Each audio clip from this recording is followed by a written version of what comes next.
Good afternoon class ninth. आज हम English में लेसन सेकंड पढ़ेंगे। लेसन फर्स्ट हम लोग करा चुके हैं आपको। अभी केवल आपको very short answer type questions का सॉल्यूशन अवेलेबल कराया जा रहा है। और ध्यान रहे कि सिलेबस चेंज हो गया है। ओके, इंग्लिश का बुक जो है ना अब आपकी चेंज मिलेगी आपको, उसमें कुछ चेंजेस मिलेंगे आपको। तो उसी बेस पे हम अभी ट्राई कर रहे हैं कि जब तक आपके लिए स्कूल के रेगुलर क्लास अवेलेबल नहीं हो रही हैं तो आपको शॉर्ट आंसर टाइप क्वेश्चन तो आपको लगभग करा ही दिए जाएं। अभी दो प्रकार के क्वेश्चन आंसर और रहेंगे जो हमारी रेगुलर क्लास में आपको अवेलेबल करा दिए जाएंगे। सेकंड लेसन है द साउंड ऑफ म्यूज़िक, संगीत की ध्वनि। ओके, बहुत अच्छा लेसन है, एप्रिशिएटेबल लेसन है। यहाँ पर इनकरेजेबल, आपको उत्साहित करने वाला, उन स्टूडेंटों को उत्साहित करने वाला है जो नेचुरली हैंडीकैप्ड हैं या एबनॉर्मल हैं किसी न किसी कारण से, है ना। कारण कुछ, कोई भी कारण, कोई भी परिस्थिति से एबनॉर्मलिटी अगर उनके बॉडी के बेसिस पे या मेंटल बेसिस पे हो है तो उनको अप्रिशिएट करना और उनको एनकरेज करना कि नहीं आप भी कुछ कर सकते हो। कोई भी डिसेबिलिटी है, उस डिसेबिलिटीज़ को हरा के हम बहुत कुछ अच्छा अचीव कर सकते हैं। ये लेसन आपको यही सीख देगा,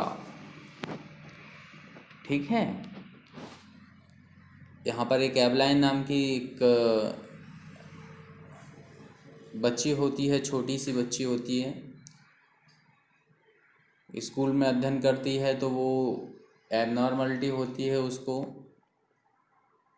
सी वाज नो हेयरिंग, वो सुन नहीं सकती, सी कैन नॉट हेयरिंग। वो डीफ होती है, वो बहरी होती है, वो सुनाई नहीं देता उसको कुछ भी। तो कोई सोच नहीं सकता कि वो संगीत, जो सुन नहीं सकता वो संगीत गा सकता है ना। लेकिन उसने ऐसे खुद ही गाया, अपना एक बैंड क्रिएट किया, पूरा दुनिया में उसने अपने सॉन्ग्स सुनाए लोगों को।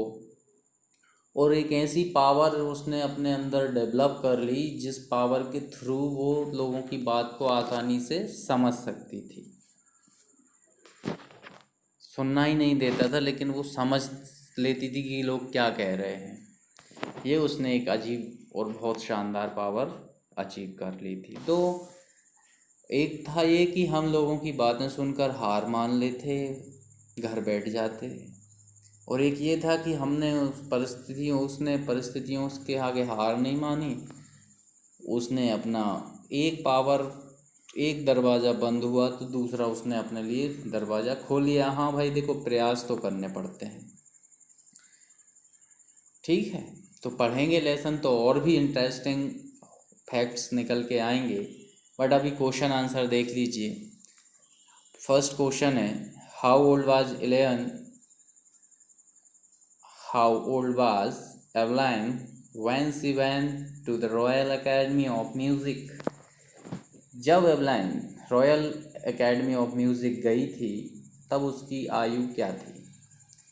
She was 16 years old when she went to the Royal Academy of Music. वो 16 वर्ष की थी। When was her deafness first noticed? When was it confirmed? Your second question is, कब नोटिस में आया कि वो डीफ है, बहरत वो उसका कब नोटिस हुआ।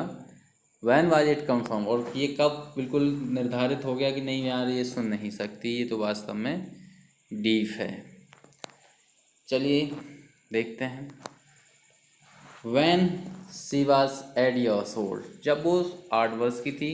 एवलाइन was waiting to play the piano, और इंतज़ार कर रही थी पियानो बजाने का। They called her name and she did not move. तो जो मास्टर थे उन्होंने उसको कॉल किया, बुलाया उसे, बट उसमें कोई उसका रिप्लाई नहीं मिला, उसमें कोई परिवर्तन नहीं आया। सो इज़ाबेल, तो वहाँ पे इज़ाबेल जो नाम थे, नाम के उसके जो ट्रेनर थे, वो रियलाइज़ उनको हो गया। तो Isabel Glenning realise she had not hear, उनको ये समझ में आ गया कि वो सुन नहीं सकती। After the observation of hearing specialist, और सुनने के जो डॉक्टर होते हैं hearing specialist, it was confirm, वो सुनिश्चित हो गया जब उन्होंने ऑब्जर्वेशन उसका किया, निरीक्षण उसका किया, इंस्पेक्ट किया, तो ईज़िली पता चल गया कि वो डीफ है ना। चलिए नेक्स्ट, ये एक लॉन्ग, इसमें शॉर्ट 2 ही थे, लॉन्ग आंसर टाइप, ये लॉन्ग होगा, फिर इसके बाद वेरी लॉन्ग भी होगा। अभी आपको सिर्फ शॉर्ट और ये मिडिल सेक्शन का ही मान के चलिए। Who help her to continue with music, what did he do and say, किसने उसकी हेल्प की निरंतर संगीत में, और क्या किया और क्या कहा। Ron Fox helped her to continue with music. He began by tuning to large drums to different notes, and he said to her, "Don't listen through your ears, but you should try to sense it some other way." उन्होंने कहा कि आप सुन नहीं सकती अपने कानों से, अच्छी बात है, लेकिन और सेंस हैं जिनसे हम अनुभव कर सकते हैं, जिनको हम महसूस कर सकते हैं और हम सुन सकते हैं। तो ये एक मोटिवेशनल पैडल कह सकते हैं हम, एक स्टेप मिल गया उसको कि नहीं यार कोई है, वरना हम उस, देखो एक होता है किसी को हम मोटिवेट कर सकते हैं, किसी को डिमोटिवेट कर दें तो अच्छा भला कोई बंदा जिसमें कैपेबिलिटी है वो इनकैपेबल हो जाएगा, और जो बंदा क्वाइट करना चाहता है, चीज़ों को छोड़ना चाहता है डर की वजह से, और उसको अगर कोई मोटिवेशनल थॉट्स या मोटिवेटेड करने के लिए कोई हम एलिमेंट्स लाते हैं, तो वहाँ पर सक्सेस का चांस बढ़ जाता है। यही इस बच्ची के साथ हुआ था कि बहुत सारे लोगों ने उसको कहा कि नहीं यार ये तो बहरी है, ये तो सुन नहीं सकती, तो ये क्या है, कुछ नहीं है, घर बैठना चाहिए। लेकिन जब उसको रॉन फॉक्स नाम का एक बंदा मिला तो उन्होंने उसको करा कि भाई एक, हमारे पास 5 सेंस ऑर्गन्स हैं, एक ऑर्गन्स ना सही बट 4 हैं, एक के चक्कर में 4 को क्यों छोड़ो यार, 4 ऑर्गन से हम मल्टीपल यूज़ करो ना, ये तो कोई नहीं हुआ समझदारी। भाई एक ऑर्गन हमारे पास, अगर एक चीज़ कोई ख़राब हो गई है तो उसके बदले में 4 चीज़ें, थोड़ा 5 चीज़ें थोड़ी ना फेंकेंगे, होगा ये कि हम उस एक को अलग कर देंगे।